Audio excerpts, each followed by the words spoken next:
हमारे साथ दो बेहद खास मेहमान हैं। एसपी वैद पूर्व डीजीपी जम्मू कश्मीर हमारे साथ हैं और लेफ्टिनेंट जनरल राज कादियान भी हमारे साथ हैं, पूर्व उप प्रमुख हैं सेना हमारे साथ। बहुत बहुत धन्यवाद आप दोनों का जुड़ने के लिए। वैद सर, पहले मैं आपसे जानना चाहूँ, आप किस तरह से असेस कर रहे हैं, नज़ीर को भी आप सुन रहे थे, क्या जो हम पहले घाटी में आतंकी घटनाएं सुनते थे लेकिन अब जम्मू में हो रही हैं, और ख़ास तौर से हमारे सेना के जवान शहीद हुए, जब ये कहा जा रहा था कि जम्मू में अब होम मिनिस्टर ने बैठक भी ली थी कि यहाँ पर अब बिल्कुल सुरक्षा चाक चौबंद होनी चाहिए, आपका क्या आंकलन है जब से आपने खबर देखी है तब से? देखिए निधि जी, नमस्कार। ये जो कल घटना हुई है बहुत दुखद घटना है और मैं ये समझना चाहता हूँ कि जब होम मिनिस्टर साहब ने कहा कि G20 की मीटिंग कश्मीर में हो रही है और उससे पाकिस्तान बुखलाया हुआ है, इसमें कोई शक नहीं।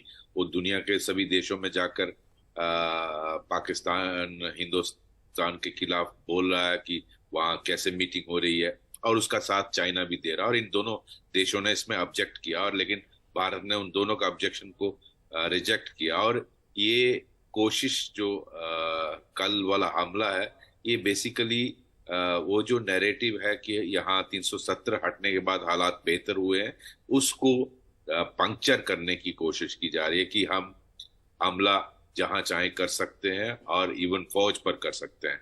तो ये घटना अनफॉर्चुनेट है। और आप देखिए, पिछले 2 सालों से जम्मू रीजन को इंक्रीजिंगली टारगेट किया जा रहा है। मैं नजीर को सुन रहा था, बिल्कुल सही कह रहे हैं। आप देखिए, अक्टूबर 2021 में इसी एरिया में ऐसा ही अटैक टेररिस्ट ने किया, क्योंकि ये एरिया बिल्कुल बॉर्डर के पास है। पुंछ का जो बीजी एरिया है बिल्कुल बॉर्डर के पास है, और यहाँ पहाड़ी इलाका है, गुफाएं हैं, और ये काफी डिफिकल्ट टेरेन है। तो उसमें 9 जवान हमारे शहीद हुए, लेकिन बाद में उस ग्रुप का पता नहीं चला कि वो पाकिस्तान चले गए या कहाँ वापस चले गए, या कहीं हाइड आउट में रह रहे हैं, या कश्मीर चले गए। उसके बाद रजौरी के इलाके में कुछ 3-4 महीने पहले अटैक हुआ था, जहां सिविलियन 6-7 लोग मारे गए। वो ग्रुप भी अभी तक ट्रैक डाउन नहीं हुआ, और उनका भी कोई ना खबर है ना एलिमिनेशन हुई, तो वो भी बाहर ओपन है। ऐसे हालात में मैं ये जानना चाहता हूं कि बिना आरोपी के ये अकेली गाड़ी कैसे जा रही थी? ये ऐसी गलती नहीं होनी चाहिए, वो भी उस इलाके में जहां टेररिस्ट ऑलरेडी अटैक कर चुके हैं, और एक अकेली गाड़ी जा रही है। तो ये मैं समझता हूं कहीं ना कहीं हमारी चूक है। और आरोपी उस वक्त थी तो उन्होंने क्या किया, नहीं थी तो ये कैसे मुमकिन हुआ कि ये गाड़ी जब आरोपी नहीं थी तो क्यों गई?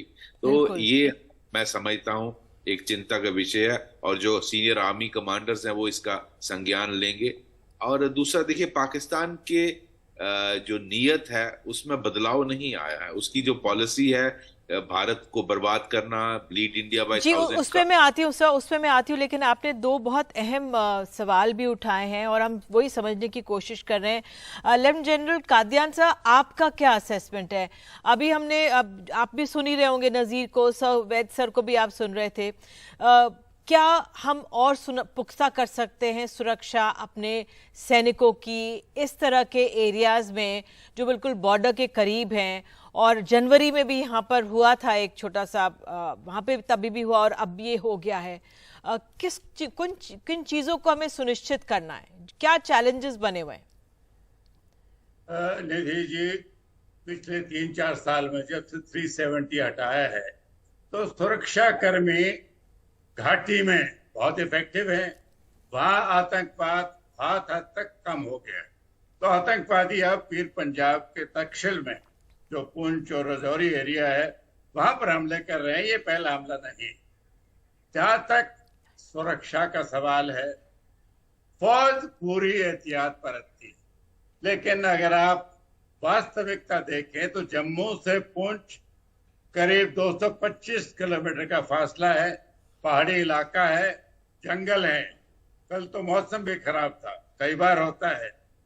और गाड़ियां एक ऐसे विजिबल टारगेट आप रोड से दूर नहीं जा सकते, गाड़ी को रोड पर चलना है, उनकी फ्रीक्वेंसी भी फिक्स हो जाती है। अगर जम्मू से पुंछ राशन भेजना है तो हफ्ते में 2 या 3 दिन जो आप कॉन्वॉय चलाते हैं वो रूटीन हो जाता है बात।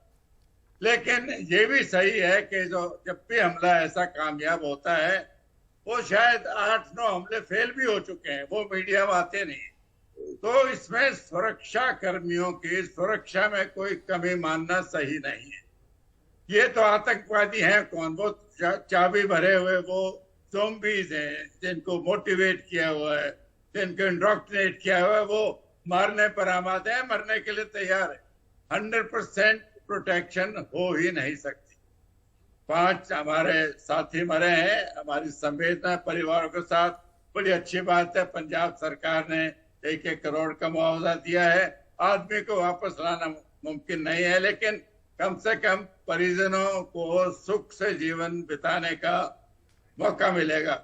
मेरी एक ही इसमें टिप्पणी है कि चाहे एक सैनिक भारतीय होता है, चाहे वो पंजाब का हो, चाहे वो उड़ीसा का, चाहे केरला का, मुआवजा जो दिया जाता है चाहे केंद्र सरकार से या स्टेट से, सबको बराबर मिलना चाहिए। सिपाहियों में ये फूट नहीं होनी चाहिए। नहीं कादियान साहब, ये ये तो बात आपने कही, लेकिन जो हम ये समझने की कोशिश ये कर रहे हैं कि किसी पे इस समय ये समझना है कि हम अपने सैनिकों को महफूज कैसे रख सकते, कैसे हमारे सैनिक सुरक्षित रहें। और इस तरह की अगर ये घटना हुई है, बिल्कुल आप सही कह रहे हैं कि भाई आतंकवादी जो होते हैं उनका तो सिर फिरा होता है, लेकिन हम अपने सैनिकों को कैसे सुरक्षित रखें, जो तमाम प्रोसीजर्स आप लोगों ने बनाए हुए हैं, सेना ने, हमारी पुलिस ने, उनको हम फॉलो करें, ये हम सबकी जिम्मेवारी बन जाती है।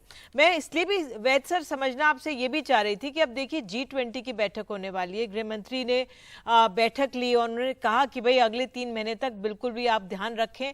अब तक ठीक रहा, लेकिन ये जो संदेश देने की कोशिश है, आतंकी मंसूबे हैं ये, लेकिन उसके बावजूद हम सबको जो है सुरक्षा पुख्ता रखनी है।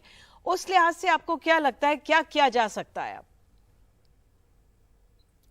देखिए, जैसे जनरल कादियान कह रहे थे, कश्मीर में अगर आप देखें 317 हटने के बाद बहुत हालात बेहतरी हुई है। टारगेटेड किलिंग इन्होंने रिजॉर्ट करने की कोशिश की पिछले 1-1.5 साल में, उसको भी कंट्रोल में लाया है। और अब वहाँ हुर्रियत बिल्कुल डिसहरे में है, खत्म हो गई है, पत्थरबाजी नहीं होती है, बच्चे टेररिज्म ज्वाइन करने का नंबर गिर रहा है, इंसिडेंट कम हो रहे हैं, वो सारी।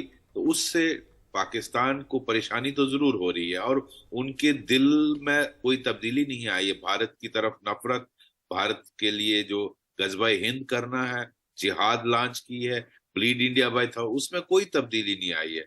और हालांकि देखा जाए तो उनके अपने देश की हालत देखिए, उनको अपने सिटीजन्स के बारे में बॉदर करना चाहिए, लेकिन उनकी एस्टैब्लिशमेंट ऐसी है कि उनके जनरल एक भी रिटायर होने के बाद पाकिस्तान में नहीं रहता है, वो सब कनाडा, USA, UK में रहते हैं, उनके बच्चे आईवी लीग स्कूलों में कॉलेजेस में पढ़ते हैं, और आम आदमी को उन्होंने जिहाद में लगाया हुआ है। तो उनकी नीयत में कोई तब्दीली नहीं आई, और अगर हम उम्मीद करें कि ये बिल्कुल बंद हो जाएगा, मैं नहीं समझता जब तक उसमें चेंज नहीं आती। और ये जो पाकिस्तान की डुप्लिसिटी है कि आप जो कहें कि नॉन स्टेट एक्टर्स ऐसा करते हैं, ऐसा कुछ नहीं है। मैं पिछले 35 साल में किसी भी टेररिस्ट ग्रुप को इंटेरोगेशन के दौरान ये नहीं पाया बोलते हुए कि मैं इंडिपेंडेंट जो है वो एक्ट किया है, कि बिना किसी मदद के, जो इनकी ISI है या एस्टेब्लिशमेंट है। तो ये सब कुछ उनकी मदद से होता है, और ये इसको हमें बॉर्डर्स हालांकि काफी विजिल है, लेकिन बीच बीच में क्या होता है, जैसे जनरल साहब कह रहे थे 99 केसेस में आप अवॉइड करते हैं, लेकिन एक इंसिडेंट हो जाता है, तो आपको उस सतर्कता को और बढ़ाना पड़ेगा, और जो SOP है उसको फॉलो करना है। बिल्कुल, जो SOP है उसको वाकई में फॉलो करना चाहिए, और यही सबसे अहम है। आप दोनों जुड़े, बहुत बहुत धन्यवाद इसके लिए। और यही चिंता होती है जब इस तरह के वाक़ये होते हैं, लेकिन फिर ये है कि इस पूरे मामले में एक बार फिर से यही कहा जा सकता है कि जो भी SOPs हैं वो फॉलो किए जाएं।